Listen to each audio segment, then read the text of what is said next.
Hello, everyone, and welcome to the VEST webinar series. I'm Megan O'Neill, your moderator for today's webinar session. Today, we're going to share some of our time-tested tips and tricks for optimizing schematic design in compliance with the ISO 1219 standard. This webinar will last approximately 30 minutes, and you'll be able to submit questions or comments at any time during the webinar by posting in the questions section located within your webinar control panel. Questions may be answered as they are posted, or we will try to address them in the last 5 minutes of the webinar. Note that today's session is being recorded and the audio is muted for all attendees. If you are experiencing any technical issues, please use the chat window to alert our support staff. Now it's my pleasure to introduce our speaker for today's webinar session, Carlo Malone. Carlo has worked in the hydraulics industry for many years and currently manages application sales and training for VEST desktop and cloud products. Carlo? Hello, Megan. Thank you for the introduction, and thank you to all attendees for joining today's webinar. I see a lot of people, so thank you. Hopefully, you will find this webinar interesting. So we have been talking about ISO 1219 for many years because we have a library compliant to ISO 1219. Every time I do training, I see people asking me about this standard. So we decided to make a webinar to explain a bit what this ISO norm stands for and a bit of rules. I hope this will not be too boring. We'll bring some schematic later, but first I have a PowerPoint trying to explain a bit of the aspect. So ISO is an international organization for standardization. So it's a group of experts. They build a norm that defines the way things should be done. Today we focus on ISO 1219, which is an ISO standard dedicated to fluid power system and components. It's divided into 3 parts. Part 1 contains rules for a graphical symbol. So all the symbols that you see in Hydro, if you are VEST customers, Hydro or NetScheme, are compliant to ISO 1219, and we'll try to understand what that means. The ISO 1219 part 2 is about circuit diagrams, and the part 3 is relatively new. I think it's 2016. Is related to symbol modules, stackable valves, or sectional valves. So they try to define rules. So today we'll focus on all 3. The biggest part will be part 1 because there are a lot of things to know when it's up to building symbols, but we'll talk about the other as well.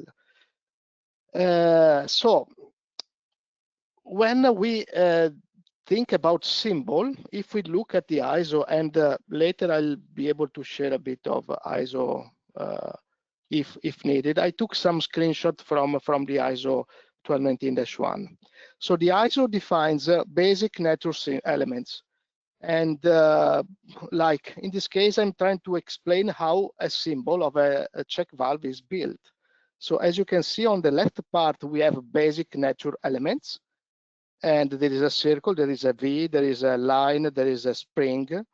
And this will be brought together to build a symbol of a check valve. If you see, the check valve will have a number and is made of all the different elements, basic natural elements. So basically in the ISO 1219 part 1, we can see symbols, complete symbols, and we can see also basic natural elements that are meant to help building the symbol.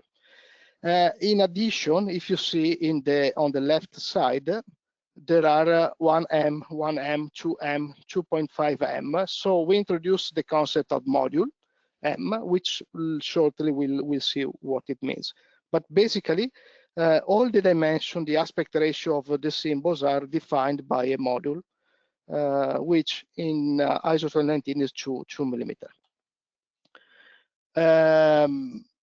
When we speak about how symbols should be represented, so a symbol should be represented as a non-energized position. So if we think at a solenoid valve, a proportional valve, the position of the symbol of the spool should be in the non-energized state.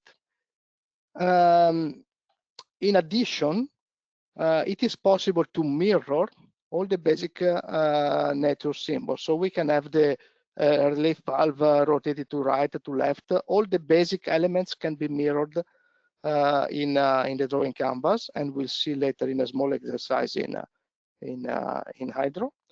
And also the symbol can be mirrored or rotated by increment of 90 degrees. So if you have a symbol rotated by 45 degrees because it makes sense for you in a diagram, this is not compliant to ISO 2019.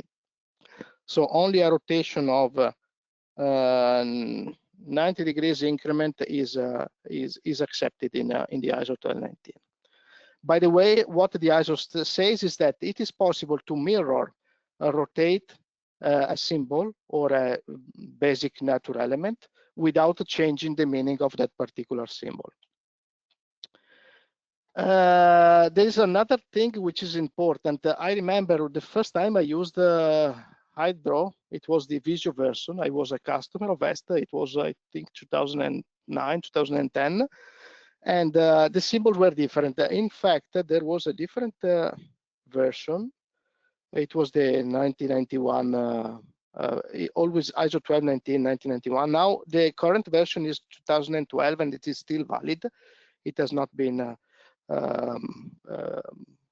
renewed with a newer version.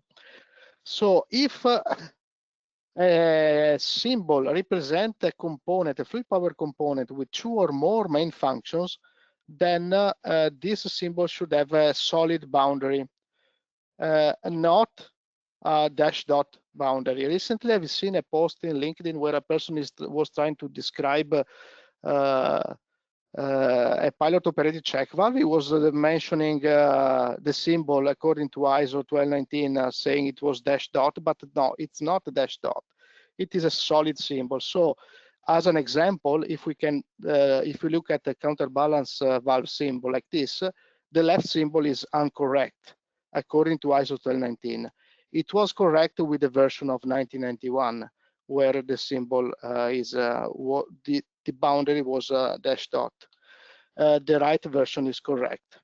So also in a HydroCAD or a NetScheme, if you look at the symbol, and let me just show you a bit. Well, let me bring NetScheme, it's easier now. If I go to symbols, let me go to flow control.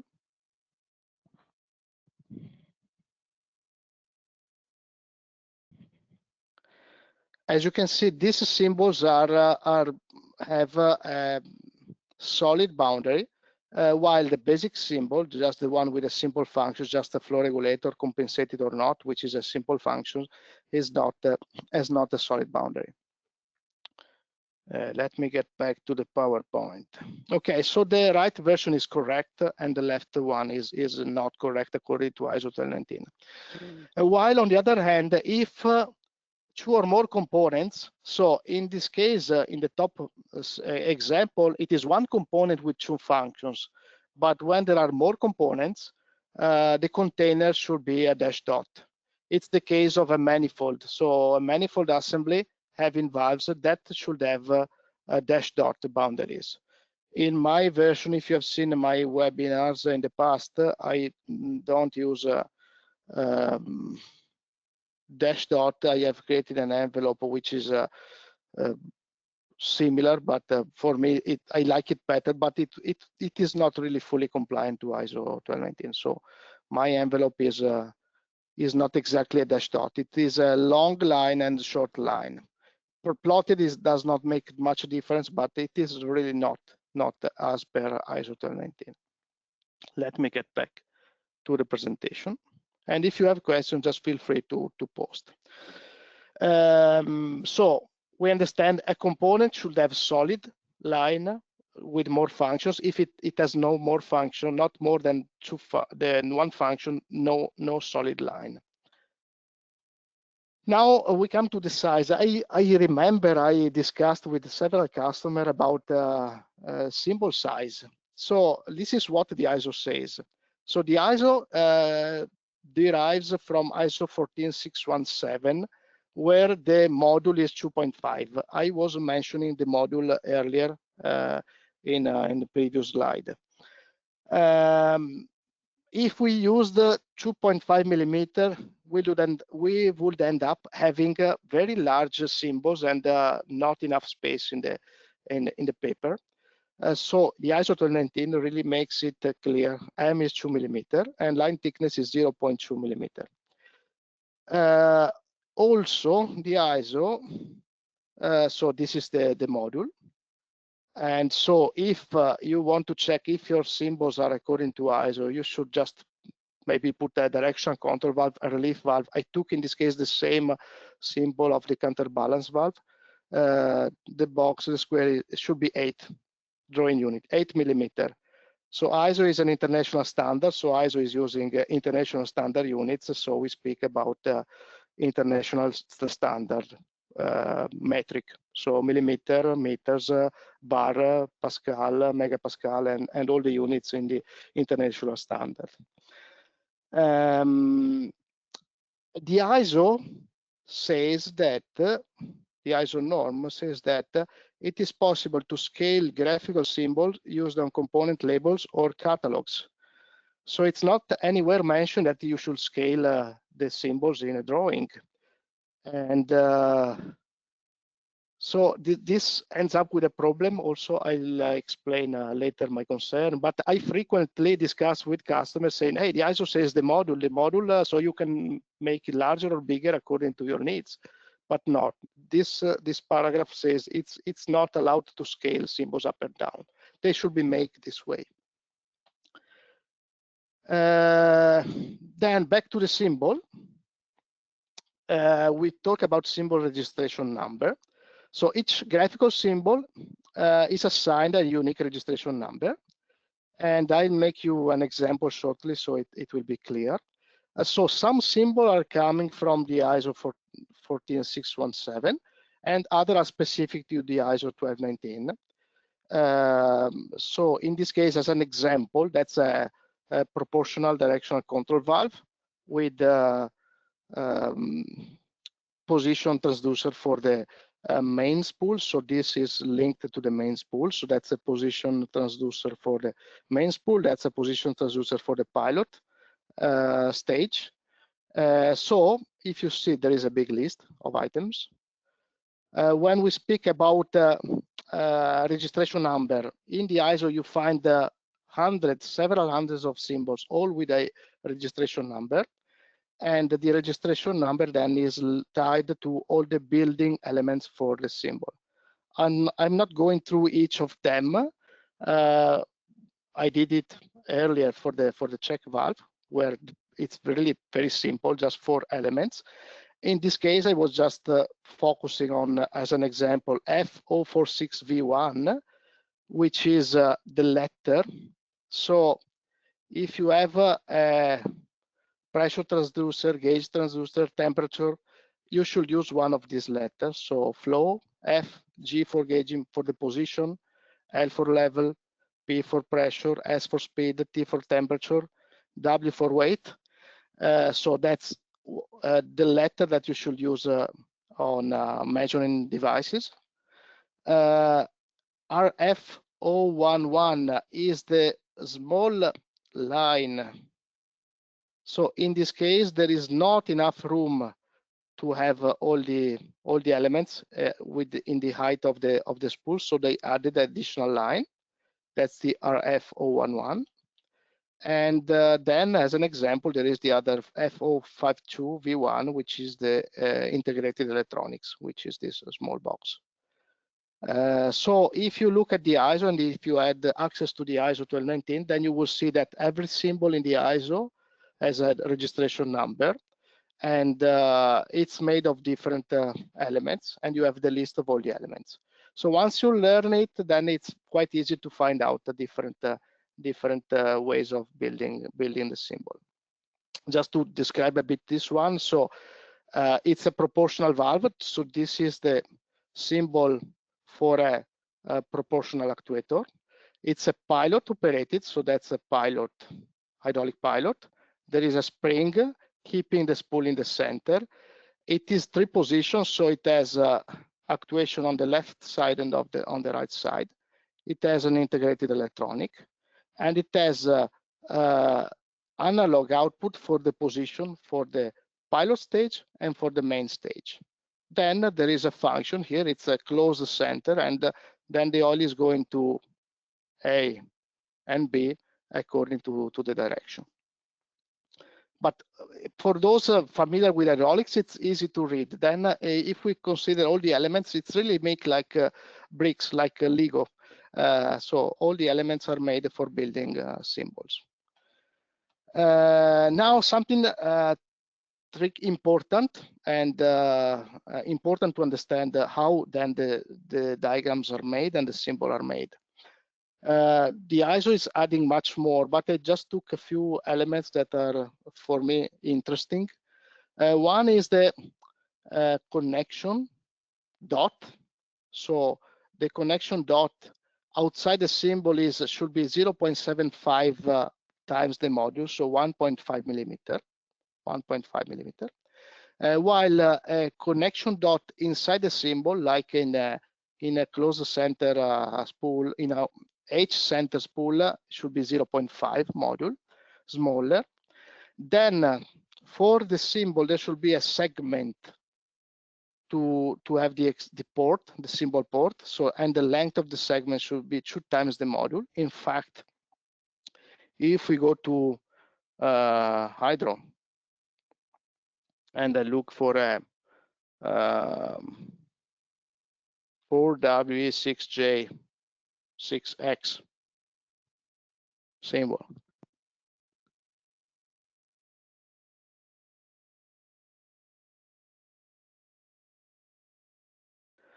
this port is 4, 2 times the module.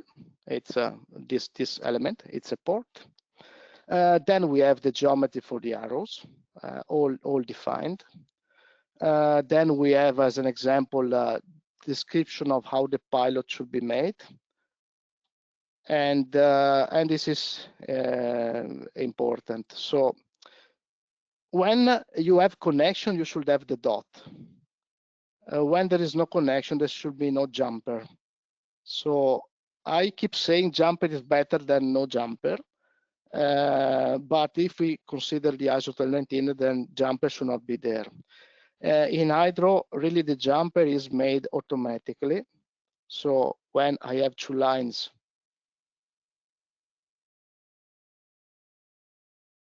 crossing, the jumper is made automatically. This is not as per ISO. It's easy to switch in Hydro jumper, yes or no. So you go to the option and you just switch off the jumper. So now it's no jumper. So this is according to ISO. So if there is a dot, good. If there is no dot, then it means no connection. But still, for my diagrams, I prefer to have jumper. But that's tricky. That's a part of the ISO where I think it's worth knowing it. Connection lines, ISO 1219-1 describes also the type of connection. So there is a pressure line, which is orange. They define the layer, isoline pressure, the pressure line, and the solid line. I remember during training, people ask me, how can I change the pressure line to red? How can I make the tank line yellow, and so on? You can do whatever you want, and in Hydro it is possible to customize heavily, but remember, if you stay with ISO, then you should not have too much degree of freedom. So the tank line, the layer, the color, and the pilot line, the drain line, and the working line is green. All these in Hydro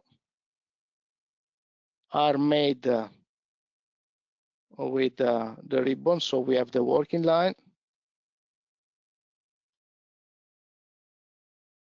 In Hydro, we have also a suction line, which is not in the ISO. So it's already been removed from NetScheme, but still it's in Hydro. But ISO does define only 5 types of connection. But in this case, this suction is really identical to the reservoir line. And as you can see, all these lines have the color defined in the ISO. And if we go to the layer, we can see all the layer: ISO, lean, control, drain, pressure, reservoir. If you ever looked at the HydroCAD diagrams in AutoCAD or even in HydroCAD, you would have seen all this ISO, lean, all the layer. This layer structure naming is really defined by the ISO 1219.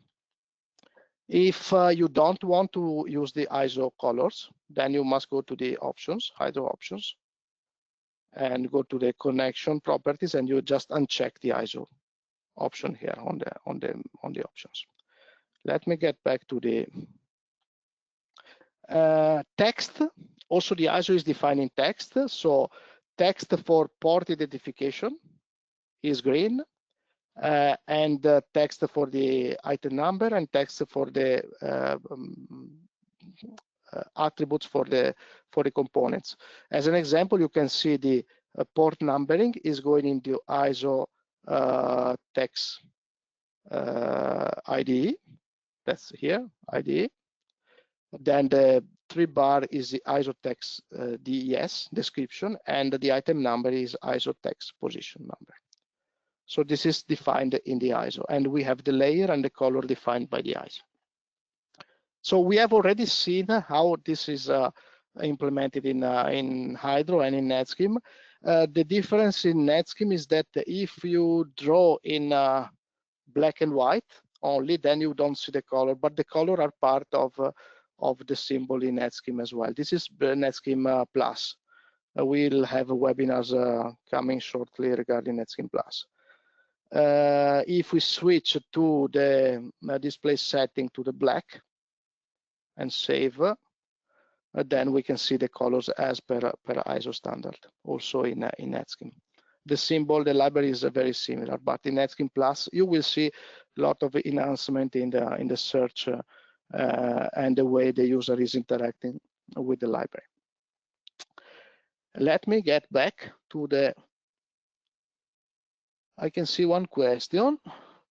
When choosing the direction of representation for a solenoid pull push, should I refer to the actual mechanical action of the valve, or should the solenoid be shown as pushing or pulling the spool from the rest position to the actuation position? That's a very good question. Let me bring in Hydro. So, and let me also open the ISO 1219-1. So, solenoid. I don't remember exactly. Okay, here it is. I was lucky here. So the direction of this line is showing if the coil is pulling or pushing the spool. So the ISO says that you should put this segment according to what type of solenoid the valve you have, but only the manufacturer knows if the coil is pulling or pushing. I can see some attendees from valve manufacturers. So as an example, if you have a normally open valve, but really I don't see many people paying too much attention to this in the catalogs. If you have a normally open valve, like normally closed or normally open, this symbol, although they are standard, they are not fully correct, because in a normally closed valve, the coil is pulling the valve, so this is correct. In a normally open, it should be the other way around. The function, the meaning of the symbol is the same, but it's not fully correct if you consider, no, that is the other way. This is pulling, and this is correct. Sorry, it was I told the opposite than what I was. This is pushing, and it is correct. The normally open valve is pushing. When you energize, it's pushing the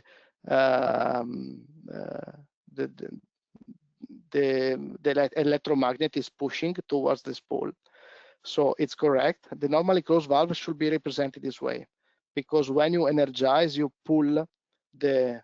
So this should be, there should be a difference in the way the coil is represented. So in the ISO there is that this description. In the symbol, really it's not all people knows how the valve is made, so it's difficult to know exactly how the symbol should be made. This should be up to the manufacturer, but the OEMs should really in the catalog represent the valve properly. So thank you for the question. That was a interesting aspect of the ISO. If there are no other aspect regarding the ISO 1219 part 1, I go to the ISO 1219 part 2, but we can get back also later. If you have questions, you can post and we reply later. Let me speed up a bit because otherwise we go out of time. So the scope for ISO 1219 part 2 is defining the rules for making the diagrams. So in the part 1, we define how symbols are made, and the part 2, we define how we assemble symbols in a diagram. So paper size, this is tricky. A diagram should be provided in A4 or A3. And since it's ISO, it's using international standard, it should be that. Larger paper should be folded to A4. This is normal if you are familiar with mechanical drawing, it's okay. Other media should be agreed between supplier and purchaser, so it's not excluded, but you can have other media. Honestly, I have seen people trying to print in A3 multi-sheet and maybe printing 70%, although it's not ISO, but it's still reasonable, readable. But there are systems that are too complex to represent in multi-page for hydraulics. This system might work for electric diagrams, but for hydraulic, it's really not always possible. What this paragraph says is that a complete control functions actuator should be represented on a single sheet wherever possible. So this, I think, is leaving some freedom to the user to define a larger paper in order to put as much as possible. There are, I know because I design sometimes manifold, there are manifold diagrams that will not fit into an A3 paper. In this case, really, it's not making sense to define just an A3. But still, there is a rule on the paper size. The layout is important. So basically, what the ISO says, the energy source should be on the bottom left, the control components in the middle, going left to right, and the actuators should go up. So if we have a paper, the pump will go bottom, valves will go in the center, going left to right, and the actuator on top. That's how the diagram should present in itself in a paper.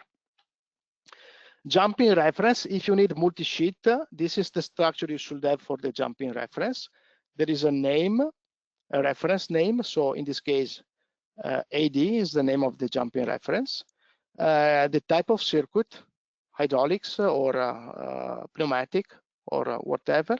The destination page, if it go into page 3 or page 2 or page 1, and the grid square. If we go to hydro, and we make one line, and we want to break it,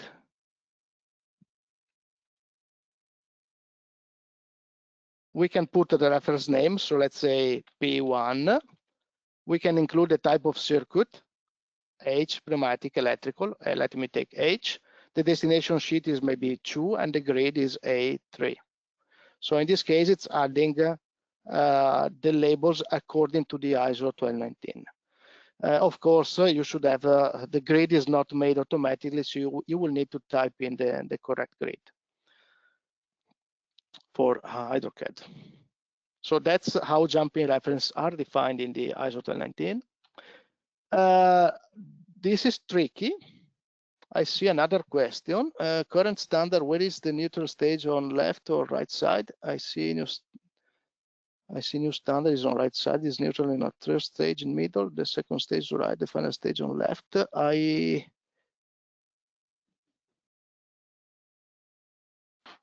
current standard. Where is the neutral stage, on left or right side? It depends on the type of symbol. If I look at this valve here, represented this way, the neutral stage is the stage represented. So it's A, B to tank, if I'm understanding correctly the question. Then this valve has two coils on the opposite position. One is pushing, the other is pushing to move to the second and the third position. So the neutral, when you represent a component in the that was part one, ISO 1219 part one. When you represent a component, it should be in the de-energized state. If there is no defined de-energized state, then you will define which is the state you want to represent. But if there is a state de-energized, then you should represent the component in the de-energized state. Hopefully I answer the question. Identification code, to be honest, I have never seen a single customer using the complete identification code because it's complex, and I'll show you in Hydro in a minute. So the identification code, by identification code, I mean item number, item IDs in Hydro. Installation code. So if you have more than one circuit, more than one installation, you should use the installation code. Then there is a medium code, it's the 2, which is the fluid. So if you have oil, pneumatic, cooling lubricant, you have letters for the different medium code. Then there is the circuit number. If you have a complex diagram, you have multiple circuits, and then there is the item number, the component number. Then we have, so if we consider how the system should be defined in the ISO, then you have installation 1, installation 2, installation 3, circuit hydraulic 0, hydraulic 1, hydraulic 2. So in this case, the first installation has 4 circuits, and each of these circuits has 4 items. Then there's a second installation and the third installation, and so on. What the ISO says is that if there are no more than one installation, then you may omit. If you have only hydraulics or only pneumatic, you can omit the medium code. If you don't have more than one circuit, then you can omit the circuit number. So eventually, the single name number 1, 2, 3, and 4, and so on is still a valid ISO 1219 number. But if the diagram is complex, really the chance that we have more circuits is there. So using at least the circuit number would make sense. The other thing I want to point is that the item numbers start with 1 and with consecutive numbers. I've seen customer numbering by increment of 10, increment of 5, increment of 100. This should not be according to ISO 1219, although then people make. I see the value of defining different increment if you need to do some change or leave a place for accessories. But if we look at this paragraph, only consecutive numbers are allowed. Piping, the ISO 1219 part 2 talks about piping as well. So you have identification number, which is optional. So it's not mandatory to put a label to the piping, but it's mandatory to put technical information. So there is, as an example, for tubes, you should have the outside diameter and wall thickness. For hose, you should have the nominal hose size, but people usually display other information. This is the minimum requirement for displaying for piping. Like I said, the line item is not mandatory. In Hydro, we have,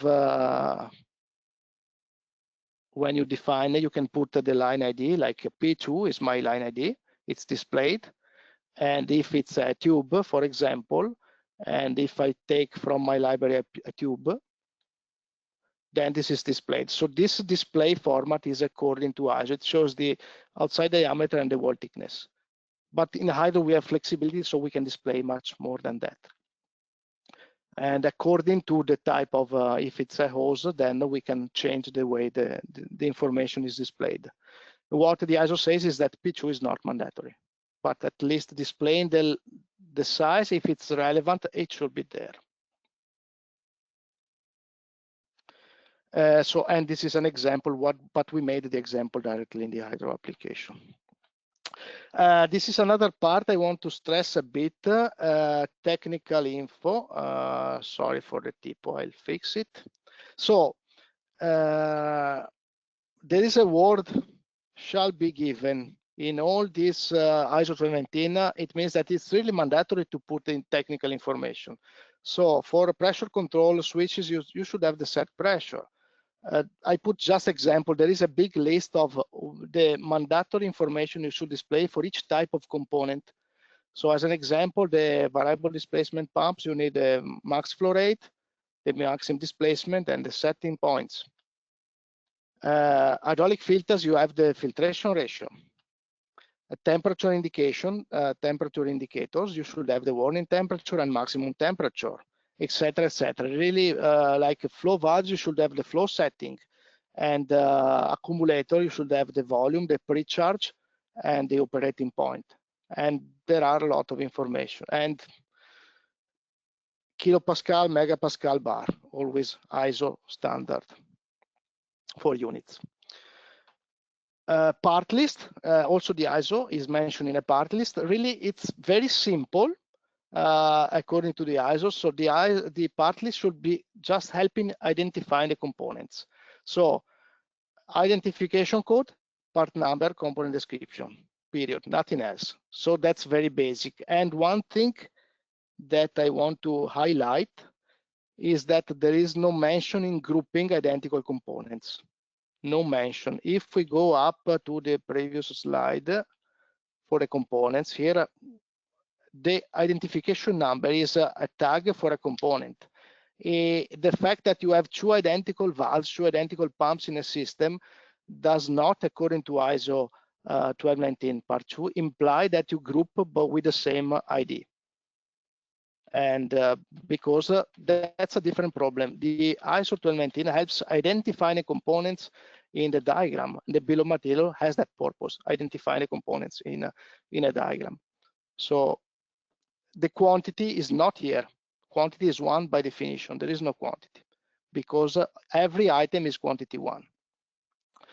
If you want to adopt the ISO 1219 for the numbering scheme in Hydro options, item ID, you go to ISO 1219, and then you start numbering.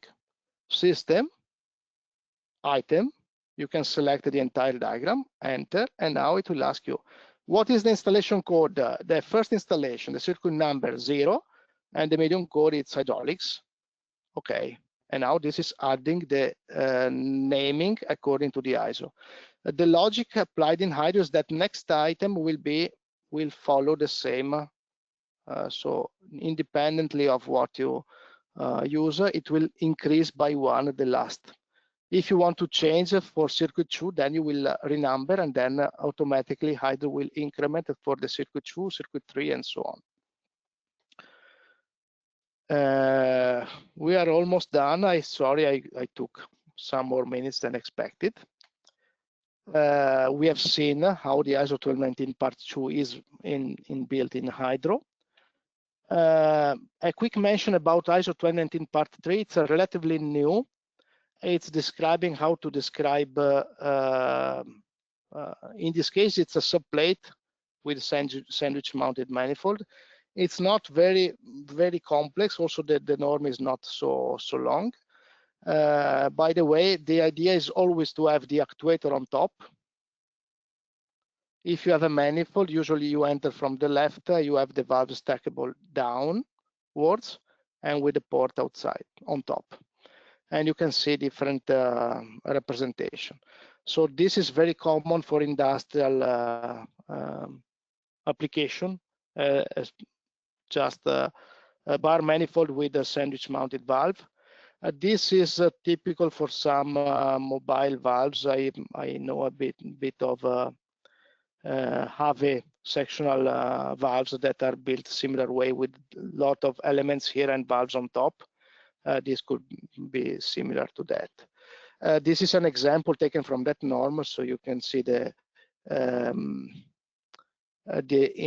PN tank coming from the left and all the valves As you can see, this is an A3 format. It's only 6 positions. It's very condensed, but there are situations where you need much more than that. And the idea of splitting is doable because it's there in the norm. It says that you can split in multi-page this, but for the clarity, really, in my opinion, the A3 is not large enough for representing all the items.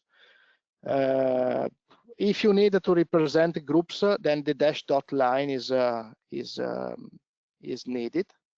So the dash dot line is used to group items belonging to the same function. So it could be a power unit. I see frequently power unit limit and the boundary is a dash line. This is correct according to the ISO 1219.